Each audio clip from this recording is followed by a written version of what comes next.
ये आदमी अब इस दुनिया में नहीं है। अपने बचपन में रेलवे स्टेशन पर मूंगफली बेचकर तो कभी सब्जी का ठेला लगाकर अपना गुजारा करने वाला ये शख्स बाद में इतना अमीर हो गया कि इसने मुंबई की एक बार गर्ल पर सिर्फ एक रात में 93 लाख रुपए उड़ा दिए। इसने अरबों रुपए का एक ऐसा घोटाला किया जिसकी आंच कई बड़े नेताओं और अधिकारियों तक पहुंची और ये अपने समय का सबसे बड़ा घोटालेबाज बन गया। नमस्कार, मेरा नाम है मनोज मनु और आप देख रहे हैं द चाणक्य।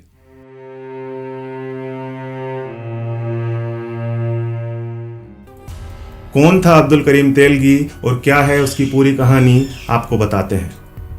29 जुलाई 1961 में अब्दुल करीम तेलगी का जन्म कर्नाटक के कानपुर में हुआ था। उसके पिता रेलवे में काम करते थे, लेकिन अब्दुल करीम तेलगी ने बचपन में ही अपने पिता को खो दिया था। पिता की मौत होने के बाद परिवार की बदहाली शुरू हो गई। पेट पालने के लिए अब्दुल ने परिवार के साथ कभी सब्जी और फल बेचे तो कभी मूंगफली का ठेला लगाया। इसके साथ ही वो पढ़ाई भी करता रहा।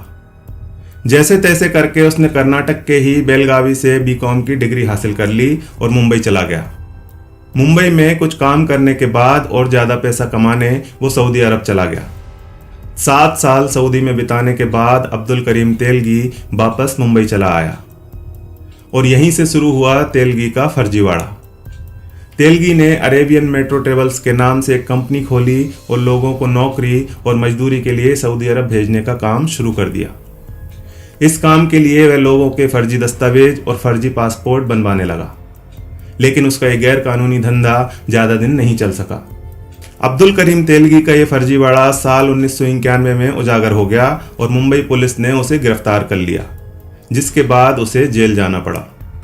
जेल में उसकी मुलाकात हुई कोलकाता के स्टाम्प वेंडर राम रतन सोनी से, जिसने तेलगी को बताया कि शेयर बाजार में हर्षद मेहता घोटाले के बाद मार्केट में स्टाम्प पेपर्स की कमी हो गई है।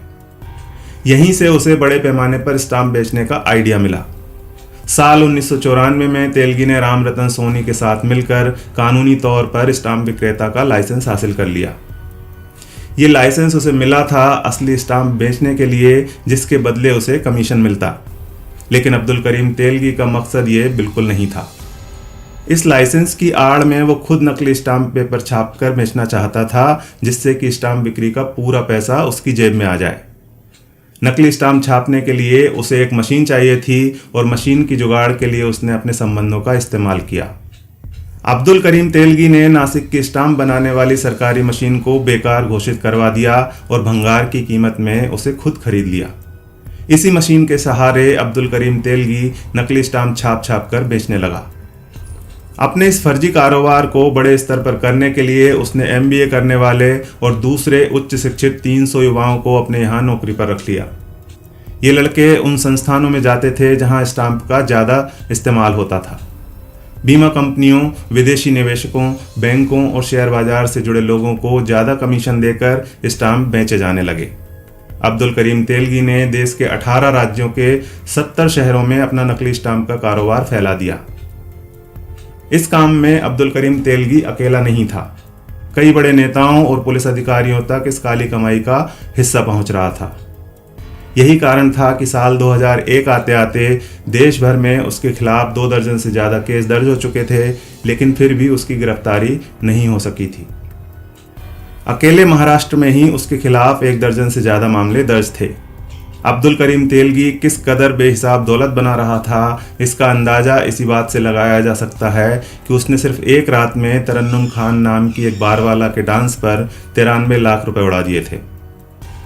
तेलगी जब भी बार में जाता था इसी तरह से पैसे उड़ाता था, जिसकी वजह से तरन्नुम कुछ ही समय में मुंबई की सबसे अमीर बार गर्ल बन गई थी।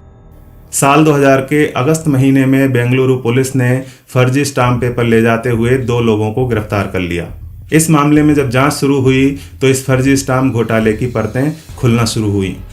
नवंबर 2001 में अब्दुल करीम तेलगी को अजमेर से गिरफ्तार कर लिया गया। गिरफ्तार होने के बाद जब पुलिस ने तेलगी से पूछताछ की तो कई बड़े नेताओं और पुलिस अधिकारियों के नाम सामने आए और गिरफ्तारियां भी हुईं। मामला CBI को सौंप दिया गया। जांच में 18 शहरों में तेलगी की अकूत संपत्ति और 123 बैंक खातों का पता चला। ये घोटाला 20,000 करोड़ रुपए का था। नार्को टेस्ट में तेलगी ने महाराष्ट्र के 2 कद्दावर नेताओं के नाम लिए, लेकिन इन पर आरोप सिद्ध नहीं हो पाए। इसी तरह से हर्षद मेहता ने भी कुछ बड़े नेताओं के नाम लिए थे, लेकिन आरोप यहां भी सिद्ध नहीं हो पाए थे। हमेशा छोटी मछलियां ही पकड़ी जाती हैं। साल 2006 में अदालत ने तेलगी को 202 करोड़ रुपए के जुर्माने के साथ 30 साल की कैद की सजा सुनाई। उसे बेंगलुरु जेल भेज दिया गया। जेल में भी वह काफी आलीशान जिंदगी जीता था। इस बात का खुलासा जुलाई 2017 में बेंगलुरु की डीआईजी डी रूपा ने किया था। उनका कहना था कि जेल में तेलगी को स्पेशल ट्रीटमेंट दिया जाता है और मसाज के लिए 3-4 लोग दिए जाते हैं। इस खुलासे के 3 महीने बाद 26 अक्टूबर 2017 को अब्दुल करीम तेलगी की मौत हो गई, वैसे ही जैसे हर्षद मेहता की हो गई थी। बताया गया कि डायबिटीज और हाई ब्लड प्रेशर के कारण उसके कई अंगों ने काम करना बंद कर दिया था। उसकी मौत के बाद हुआ ये कि नासिक की एक अदालत ने साल 2018 में इस घोटाले के 8 आरोपियों को सबूतों के अभाव में बरी कर दिया। अब्दुल करीम तेलगी तो इस दुनिया को छोड़कर चला गया, लेकिन उसका साथ देने वाले दूसरे लोग अभी तक आज़ाद घूम रहे हैं।